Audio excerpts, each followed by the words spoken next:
But how did it start? Somebody exposed me to the content. That's the first thing, is like exposing people. It doesn't teach them all they need to know, but it exposed me. So that's a real life example of like, yo, something that popped up on my feed on Instagram one night saved me like 30, 40 grand in taxes. That's cool. Welcome to The Flow, Real Estate and Money Show, a show focused on helping Canadians understand the different elements of real estate, mortgage, and finance. The goal of our show is to provide Canadians with the tools, information, and knowledge to have more success when it comes to their investing and real estate related decisions going forward. My name is Alex McFadyen, and I'm your host. I can't wait to get you into the flow. Well, on today's episode, we have Mr. Neel Dhingra, who I'm so excited to have join the show. Neel's been a friend of mine since 2019, and he brings a wealth of information about business, mindset, and money. If you haven't heard of Neel, go ahead and check out the show notes, whether it's on YouTube or Instagram, and click on Neel's Instagram. That will say everything that you need to know about Neel. He's been heavily focused on building up his brand based on educating people online for the better part of the last couple of years, which has led him to doing all sorts of things, from speaking engagements to growing his business in unique and different ways, and giving him an opportunity to connect with people that he never would have otherwise. In today's episode, Neel talks a little bit about education and how it impacts people when it comes to making financial decisions, some of the mistakes that he made in the market, and some of the things that he did that helped to forward his life when it comes to money. This is a banging episode. You're going to love listening to this. And if you do, make sure to do us that solid. Make sure to leave us that ratings on iTunes or Spotify. We really appreciate it. And if you're watching on YouTube, hit that subscribe and that like button so we can actually help out more families. Last but not least, share this bad boy. I hope you'll enjoy this episode, because I sure did. We'll see you on the other side. Love to see it. You guys sent me a cool little mug. It melted. So when I got it, it was melted. But, you know, Dang. But it worked. It's all good. We'll get another one when I see you next time. All right, let's get into it. Mr. Neel Dhingra, we don't really need any introduction because you found a way to make yourself relatively Instagram famous over the last couple of years here. We'll call it Instagram famous, but the reality is you've impacted a lot of people's lives in a lot of good ways, and including your own life in the last 5+ years, which has trickled down to your family and so much more. And, you know, obviously having this conversation today is going to be different for a lot of our audience. They're not actually going to know who you are. And so it's going to be really cool to dig deep, Neel, into talking a little bit about who you are as a person and on the business side. And more importantly, you know, your thoughts and views and opinions on money. So first of all, welcome to the podcast, Neel. Thanks for coming on, man. Yeah, thanks for having me, bro. Appreciate that. All right, there we go. Let's get that energy going. So I'm going to bring the audience in really quickly here. We'll do a little preview beforehand, but you know, Neel, you and I first met in 2019 at a conference in Colorado. It was a Bomb conference, which for anybody who's not involved in the real estate industry is basically, it was a video conference. It was all about like how to improve your business using video and how to educate more people, support people. And when we first met, you were just in the beginning of your journey of learning how to do and create video content. And we met, we had a conversation there, and obviously got connected. From there to now, you've not only had the opportunity to grow your business dramatically, impact more people's lives, start this mastermind, which helps people, you know, better themselves, but also grown, you know, personally and professionally speaking. So that was real quick. So we're going to talk about that here today, Neel, and I really want to jump into that. But I would say, like, let's talk just briefly about the beginning. Like, where were you at that point in your career? What were you doing at that time? And what prompted you to take that step to obviously get out there and talk to people at this conference? Yeah, I think it's, you know, everybody's kind of in this mode where maybe you're doing something for years, you know what I mean? And we've all been there, where you ever feel like you're meant to do something more than what you're doing now. You know, there's a lot of people like that. And so I kind of had that nagging feeling. And so what people do normally is they would like numb themselves to do other things, like maybe, and I'm not saying there's anything wrong with this, but maybe get really into like hobbies or like freaking fishing or I don't know, music or whatever it is that you're into, you know what I mean? And so, you know, I would kind of do different things like that and, you know, try and get fulfillment elsewhere, but I was always feeling like kind of unfulfilled, you know, like there's got to be more than just freaking making a living and, you know, taking care. I mean, it's fine. Like the family, all that stuff. I love all that. But like personal fulfillment, I was kind of like not feeling it, you know? So what I started to do was, you know, start building my brand on social, which was just to basically market myself. So that way I could build a brand around me, because I had a lot of knowledge to share, but the only people who knew that were the people who like done business with me. this small, like friends, family, and this small group of people who had done business with me. I was making decent money, but it's just like that was the extent of it. And I was like, man, I could do something bigger here. Like, I feel like if more people knew me and if I could share my information, I could do something bigger. So I started to share videos. That's when I was coming up right around the same time you were doing the videos. And that's why I was at that conference where we connected for the first time. I was like literally just a year or so into me producing content and wanting to learn all the different things. I remember running up on you and be like, yo, dude, could we just do a quick interview? I never got to post. Yeah, I don't know if I told you this, but I never got to post the interview because the freaking mic wasn't working. So the guy who was with me, this is just the shit that happens when you're learning. You know what I mean? Like the mic wasn't on. Like, damn, we never got the interview with Alex. So, this is what I was learning. And so what happened was I started to put out more and more videos, started to do podcasts, started to, really put myself out there.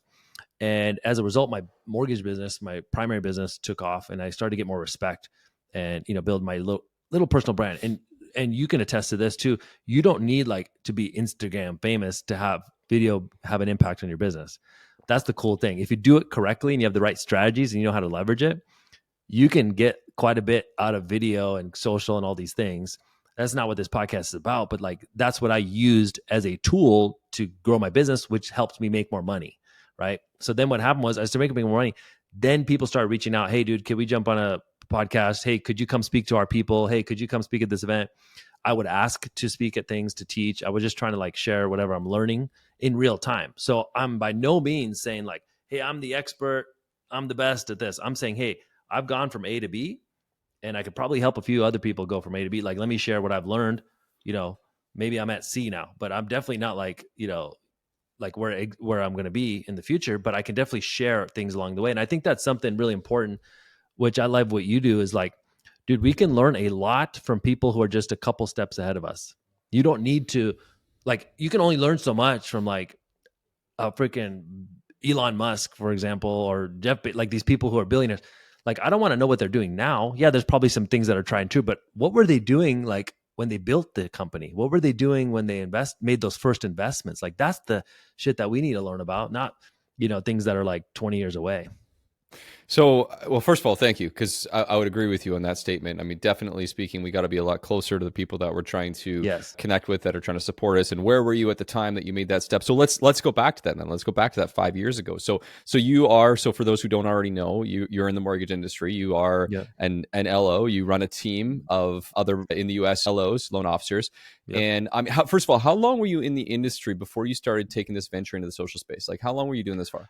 Probably almost 15 years, like 14 years. So Okay. I was just doing the job. Like, I was good at it. It wasn't like I knew my guidelines, I got deals done, I helped my clients, but just on a small level, like mom Yeah. and pop.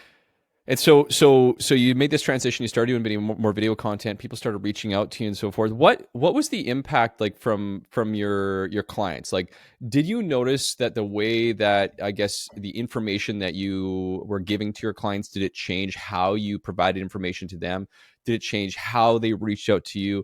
Like, what was the impact for the end user in the end? Because I get this question, to be right honest with you. I get the question like, why do you, from end users, clients on Yeah. Instagram. So like, why do you spend so much time like creating this video content, and what's the value add to me? Like, how does it help me? And I think the answer from my side of things is like, well, I mean, you're here, right? You're talking to me right now. You're asking Yeah. me this question. But I say the second thing is every single content piece, every video I create, everything there, I got to go and learn it even more. I have to go spend more time understanding it than most other people, because I have to be able to explain it clearly to you, which Yeah. means that if you're talking to me right now, I've spent a ton of time trying to understand these things. Like, Yeah. where was that in your career? How did that impact you? Yeah. So I think like there's different ways of teaching, and the learning pyramid.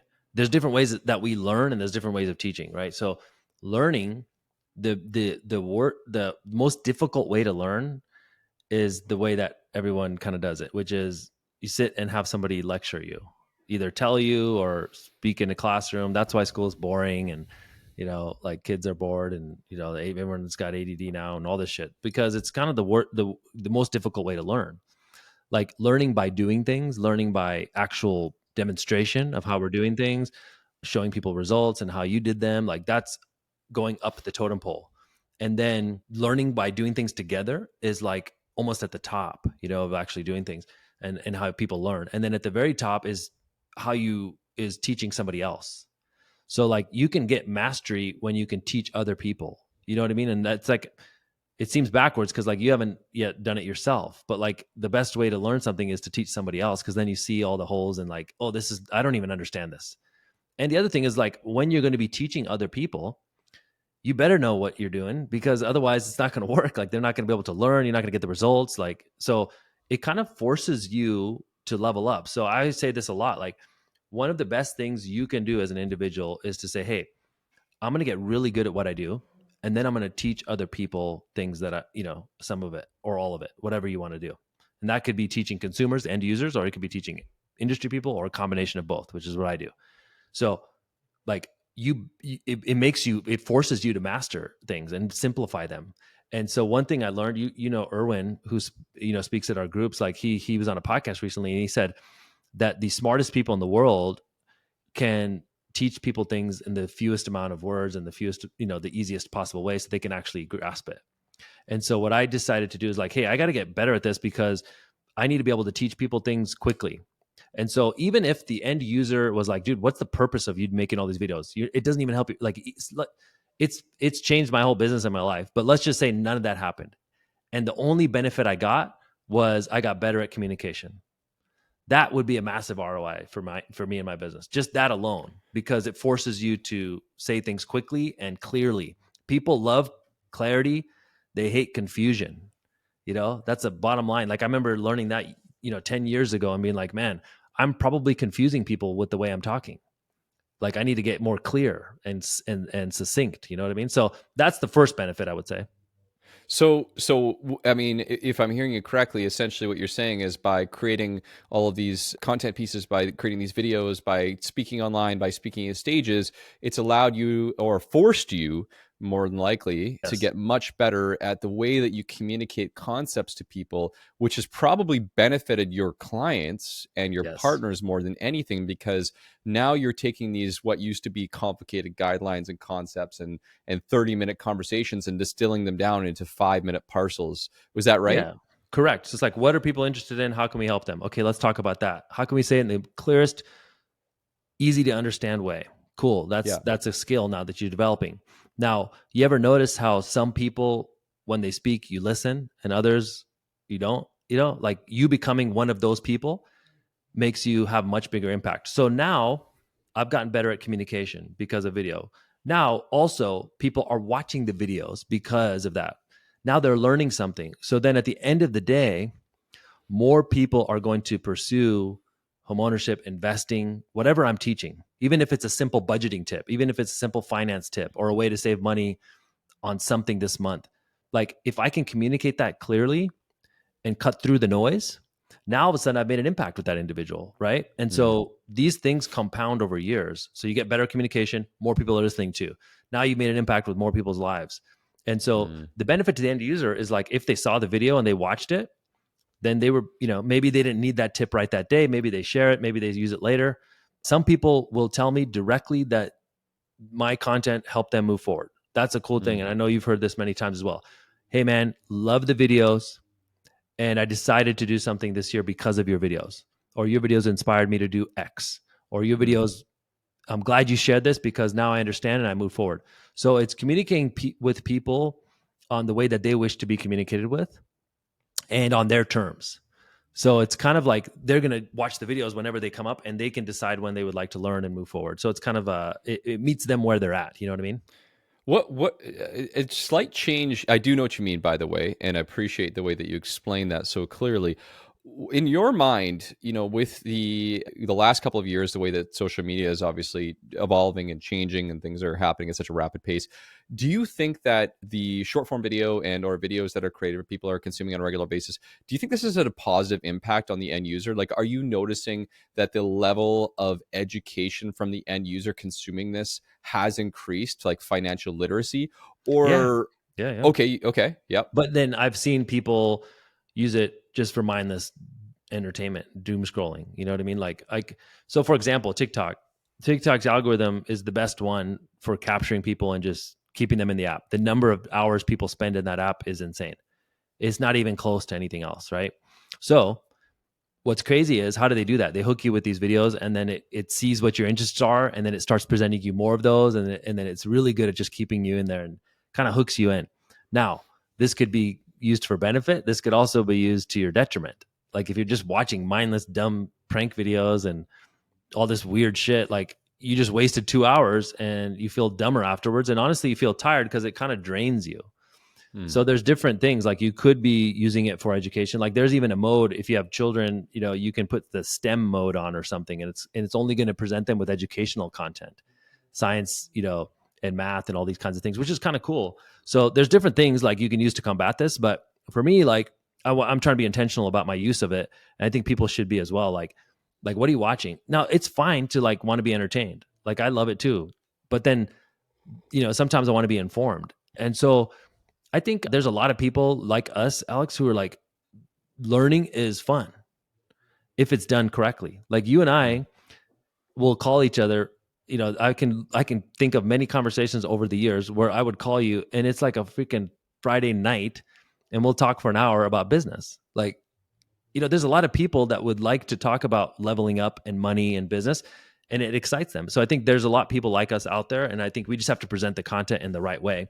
So yeah, I mean, yes, it does have a positive impact, and then it's a two-sided coin. There's also a lot of trash on social. For sure, for sure. But I guess one of the biggest challenges for a lot of people is sifting through that, right? That content, Yeah. and then asking the question, saying like, is this a value? Is this real? Is this something that's impactful? Is this something that's positive? And I mean, I guess at the end of the day, the only way you can determine that is by watching it and making a decision Yeah. yourself And let based me give on you what like you're. real examples. Like, so this isn't vague for people who are watching or listening. Like, okay, I've watched videos on social. I am not a tax expert in the United States. Tax code's different in Canada, US, whatever. But I'm really good at business and marketing. Well, a tax video comes up in my feed one day. I don't know why the algorithm presented it to me, but it did. It gives me a hack or a trick that could save me a lot of money in taxes this year. It's talking about something that was recently changed in the tax code. Now, is everything I need in that video, is it fully, compliant with my business? Is all the, T's dotted or T's crossed and I's? No, no, not, it's not final, but it got the wheels turning. Then I decided to ask my CPA, do a little more reading. I Googled it. I read the IRS stuff. And then I was able to save a lot of money on taxes. But how did it start? Somebody exposed me to the content, right? So that's the first thing, is like exposing people. It doesn't teach them all they need to know, but it exposed me. So that's a real life example of like, yo, something that popped up on my feed on Instagram one night saved me like 30, 40 grand in taxes. That's cool. Now there's other examples of in business, or here's a little thing you can do with your marketing, or here's a little thing you can do with this. It's all little nuggets. But you and I, this, like podcasts, content, short clips that lead to long clips. These are all things that can have an impact on you. You just want to do a little more research to make sure, there's people that just put out trash just to get clicks and views. So you want to make sure what you're watching is legit, verify what you're talking about. But the other thing is, like, if a lot of people are following that content, if a lot of people are benefiting from it, if somebody has a strong brand that's been around for years, like, you can kind of trust more of what they say. Yeah, that's a good point. Okay, we're gonna shift gears for a quick second here because, Sure. like you just said, you're like, hey, I don't want to know what Elon Musk is doing now. I want to know what he did when he was in the Yeah. garage. I want to know what he was doing when he was started here. So let's use the Neel Dhingra of 5, 6, 7 years ago. And so, like, there was a point, like you mentioned that, and for the listeners of this, like, you could think about this in your own career. You could think of this in your real estate journey. You could think about this in your financial journey. There was a point in your career where you, like you said, you were doing okay financially, like you were doing all right, but you knew that there was a higher potential, a higher opportunity. And there's a few, we're going to go two separate ways here. The first one is, you've talked a lot about proximity is power, so connecting with the right people. So why don't we start there, Neel? So what I want to know is, like, so when you were trying to understand, what do I do with my money? Like, how do I invest? How do I make more? Where do I do, Yeah. what are the things that I do? Where were you looking for this information? Where did you go? And what were some of the things that helped you to understand the power of money and leverage and change the way that you think about it? Yeah. So first thing I did was I started to, learn from people who are ahead of where I'm at in terms of kind of, the bigger names, authors, things like that. You can read books like, you know, Think and Go Rich and, Rich Dad Poor Dad and all these kind of different video, like the classics. And even read a book from Cardone, about investing in real estate and also growing your business, all these different things you can start to read and learn from the best people. And I like to do it through video and audiobooks. So I started to learn some of this stuff. And then what happened was I was like, you know what? This is kind of weird. I own a property. I have a, you know, decent book of business, and I'm telling people about the power of owning real estate. Why don't I own more real estate? You know, like, what am I doing? You know, I got a 401k and I've got a house and I'm kind of living the American dream, whatever. But like, dude, we need more. Like, everybody knows this. The cost of everything have gone up over the last 5-10 years quite a bit. Like, what you're going to need to retire is going to be a lot more in the future than it was when we were coming up. Like, when we were coming up, you'd be like, man, that dude's a millionaire. Now, like, millionaire, I don't know what that means. Like, it's not enough to retire. You need millions, you know, multiple millions in assets and net worth to be able to retire comfortably. So, like, as I was getting older, I'm in my mid 30s. I'm like, shit, I need more. So I wish I would have done it sooner, but it's never too late. So I started buying more real estate. I was like, okay, you know what? I'm gonna buy another property, and then I'm gonna buy another property, right? And so my goal, my thinking was, hey, first things first, let's learn to make more money. Okay, get that dialed in, because if you're not making money, you have no money to invest. So first things first, let's make more money. Now, and you don't have to be rich in terms of income in order to start investing, but like, I wanted to be able to put more capital to work. So I started with what I have first, and then now I need to get more money. So I'm doing that on the business side. Then I want to make myself broke. So this is a concept I learned from Cardone. So it's like, hey, let's just say, for round numbers, you make an extra $100,000 this year that you've got tucked away. You could put it in the stock market or sitting in the thing, whatever. It's kind of like there, so you can touch it and see it. And if you need to withdraw, you can pull it. That's like a savings. Now, even if it's in the stock market, I could sell my stocks today and then get my money back, right? So that's a liquid investment. So what I like to do, and what helped me a lot, was take your liquid money, park it in almost a, not illiquid, but, you know, a more illiquid asset. And real estate's the best for me. So what I would do is I would make the money, buy a property, park the money in the house. Now I'm technically like liquid broke. I mean, I'm not broke. We can pay our bills. We're fine. But at the same time, like, I don't have this cushion anymore. It's been put into that asset way over there on, you know, 7th Street or whatever. So now it makes me continue. For me, it was a hack because it made me work harder. You know, like, dude, I got to replenish this money. I don't have that cushion anymore. Like, I think a lot of people, bro, get comfortable because they've got a couple $100,000 in assets, and then they take the foot off the gas business wise because they're like, yo, I'm kind of comfortable. Like, there's all these sayings out there from all these influencers, like, comfort is the enemy of, you know, all these things. It's true. Like, you get a little comfortable with your business. You think you made a little bit of money. You take your foot off the gas, and then you kind of stop growing. So what I did was I parked the money in an asset, make myself broke, and then that kept me hungry. Then do it again, make some money, 50 grand, 100 grand, buy another place. So through this process, I ended up buying, like, you know, 6+ properties over that period, over the next several years. Now, what's cool about that, and, you know, leverage, like, as the market continues to appreciate, even slowly, like, if the market goes up 5-10%, if I own, you know, 6 times the properties that I used to own, now all of a sudden my net worth is going up a lot quicker than it would be if I just owned one property, right? So, and then there's tax benefits and cash flow from the properties. I mean, there's all that kind of stuff too, but like, it kind of helps me sleep at night knowing that, like, hey, this is something that nobody can mess with. No matter what happens, people are going to need a place to live. Real estate's like, it's a tangible thing. I'm not investing in some company that tomorrow there could be a board of directors meeting and they found out there's some fraud and all of a sudden my stock is cut in half or zeroed out. Like, that risk exists in the stock market. It doesn't necessarily exist in real estate. I know prices can fluctuate over years, but for the most part, it's a solid thing that's going to continue to go up slowly over time. So I like that peace of mind. And so I'll say this really quick. Like, this is something that just came up on a recent podcast, and it just kind of came to me. People are like, yo, how much risk do you want to take with your investments? Right. And I think about it like this, dude. Like, say you work your ass off like you and I do to make money. And we take risk in business to make money. If you're self-employed, you know what I'm talking about. We take a lot of risk to make money. It's also time away from our families and kids and spouses and all that stuff. So you've done all this toil to get this money. I don't want to take the risk again with that money. You know, like, I don't want to put it into some freaking penny stocks or cryptocurrency that could go to zero. Like, I've already taken the risk. Let's put it in something like that's more of a sure thing, you know, like the best companies in the S&P 500 or quality real estate that I can hold for 10 years and not have to worry about. I'd rather do that.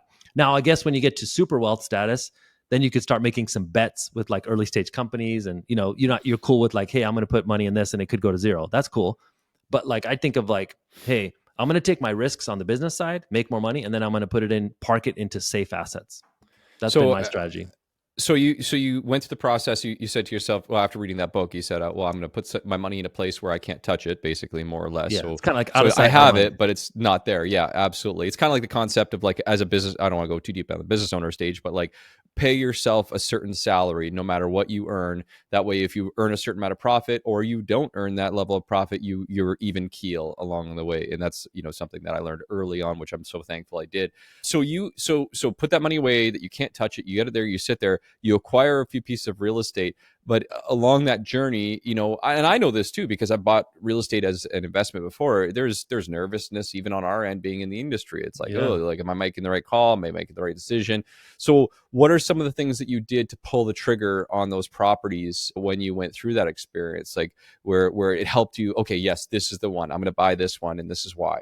What Yeah. helped you there? So what I did was I first did some data, some like research on the market that I'm in, the market I'm comfortable with. Now, I think you could start with where you live as long as that's a growing area Yep. that's appreciating. So look at the data, and there's any number of sources you can get the data from. We have like a source, an industry source that we use. And if you ever need this data, any good realtor or mortgage lender can share it with you. Like, what are the stats? What's the population growth in my market?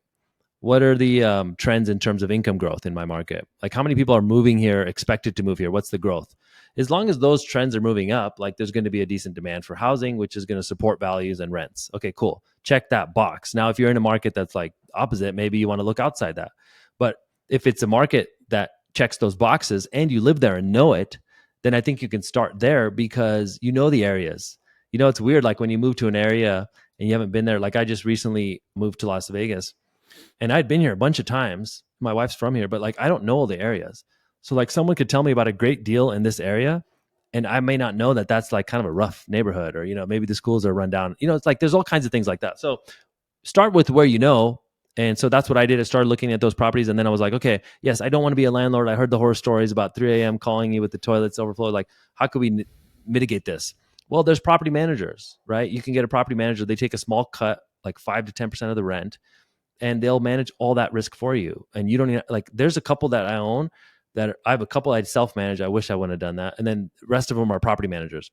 On the ones with property managers, I drive by like once a year or maybe even longer than that to make sure the house is still there. But like, I have not heard a word. Like the money just comes to my bank account.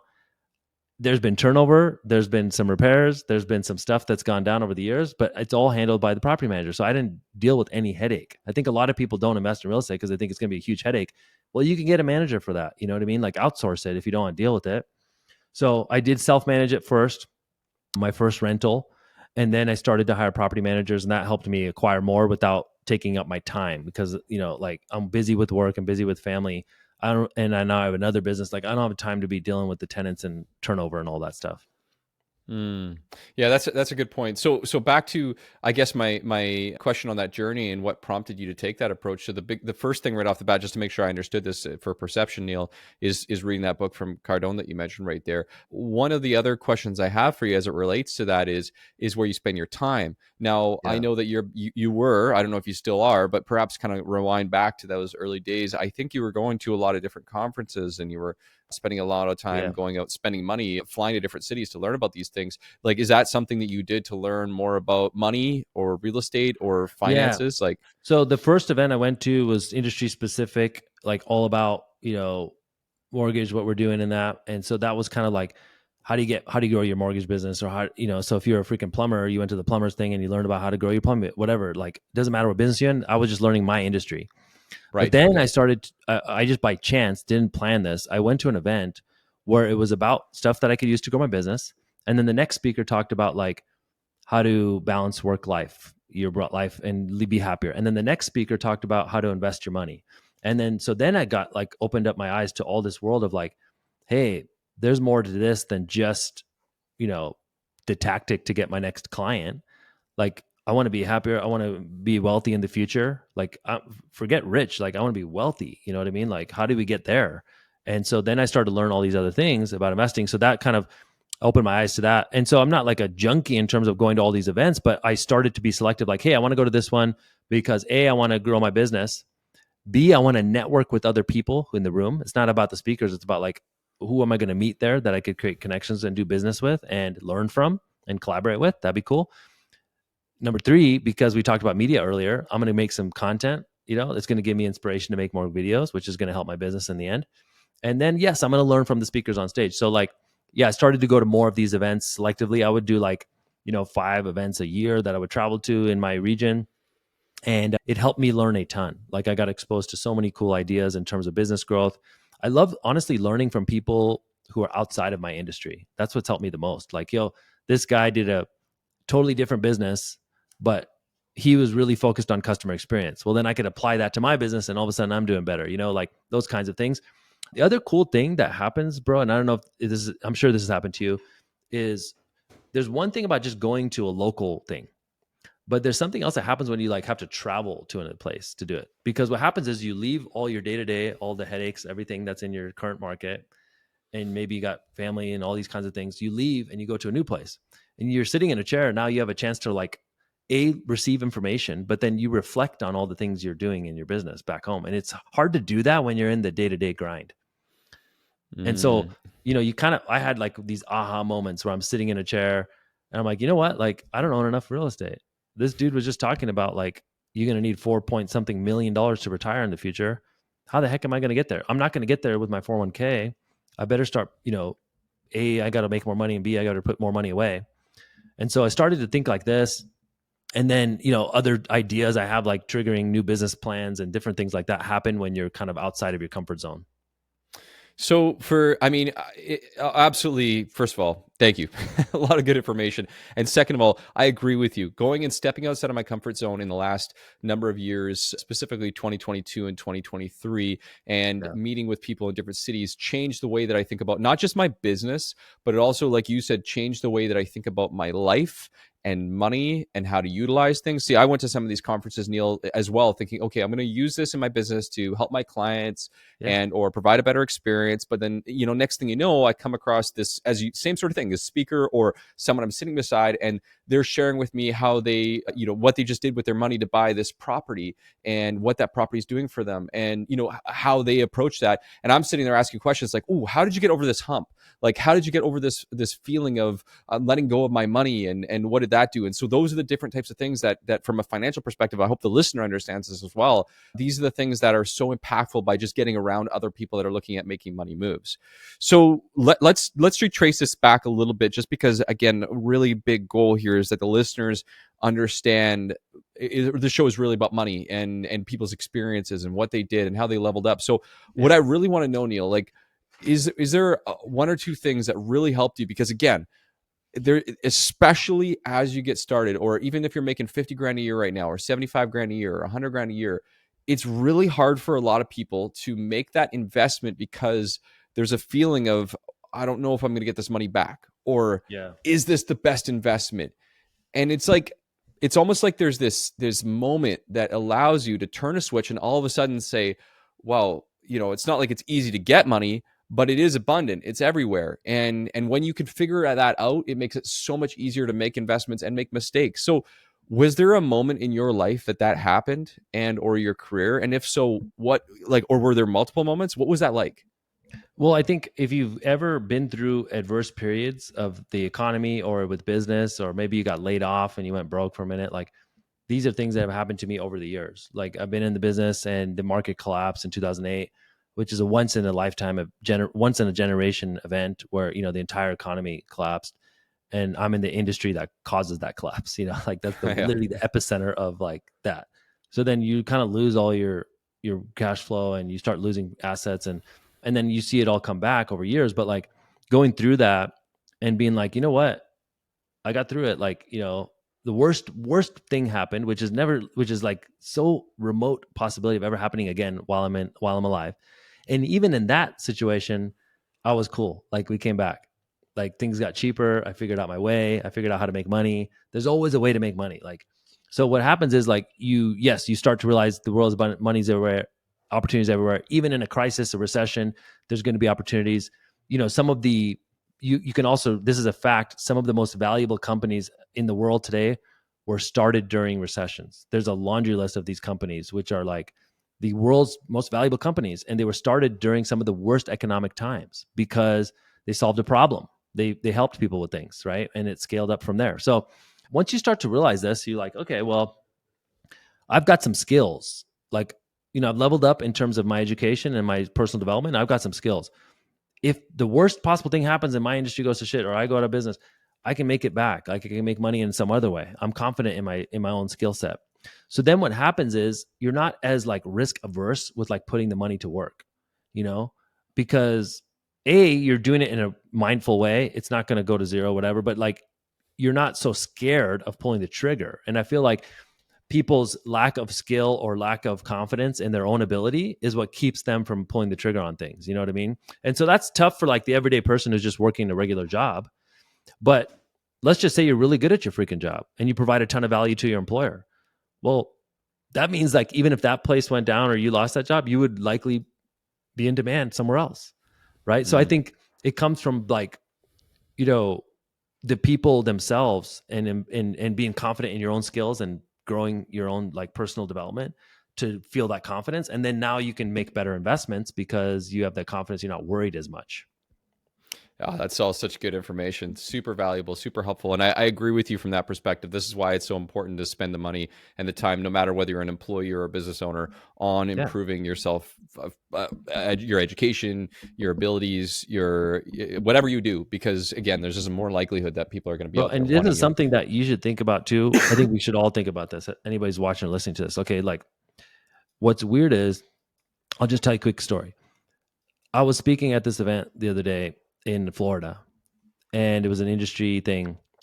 And then I got to talk to them, and then I gave them some education things. We did a workshop together, and then we left. It was about an hour and a half. And on the way home, my video dude's with me, and he's like, "Hey Neil, how much did you get paid for that?" And I was like, "They paid me $25,000." And he's like, "Wait, dude, they paid you 25 grand for an hour and a half?" And I was like, "Yeah, it's pretty cool." And he's like, "Man, that's the easiest money you ever made, huh?"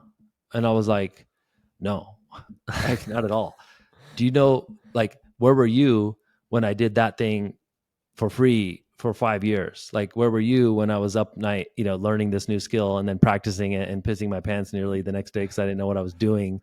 Where were you like for all those years? You know what I mean? So like with all of us with education and development, like learning, you don't know, like, bro, there's going to be something that's going to, and I'm not saying 25 grand is a lot of money. I'm just saying it's the concept of that. Like someday you and I will both be paid heavily for the thing that we're doing for free today.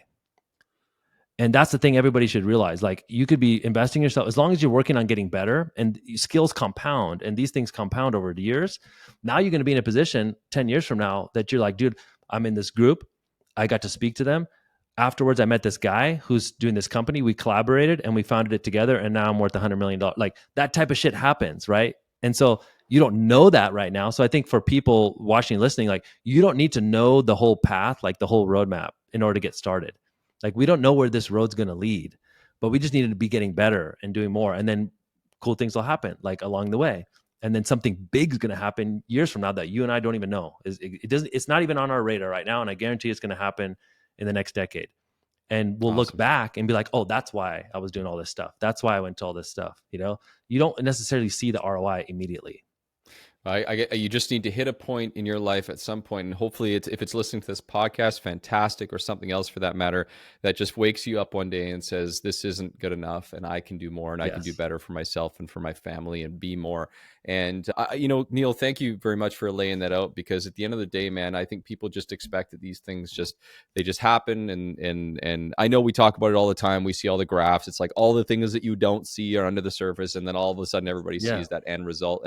And that's just the truth of the matter. And that's the truth of these experiences, doing the podcast late at night, Saturday morning, Sunday nights, all these different things to make sure to hit that point. And so, yeah, dude, like you'll do a podcast for 3-4 years.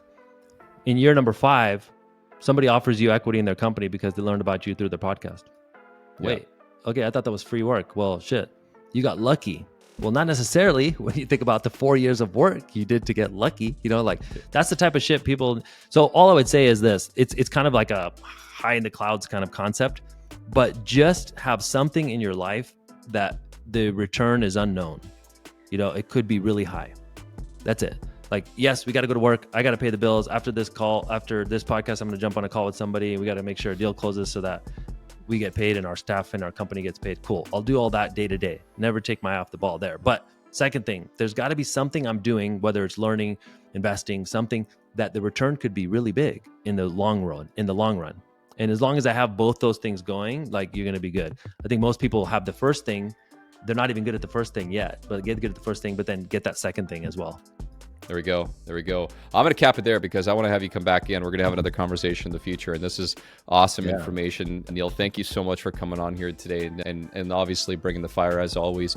Listeners, if you're wondering, like, what was the value, what was the purpose of this podcast, go back and listen a second time because you're going to take out so many little tidbits here. Now, I don't care if you're listening to the podcast because you're trying to learn more about Vancouver real estate or the Canadian real estate market, or you're trying to learn more about investing or something else. There is something that applies to you in this podcast. So definitely go back and have a listen. If you want to check out Neel, he's on Instagram. He's everywhere. His handle will be in the notes.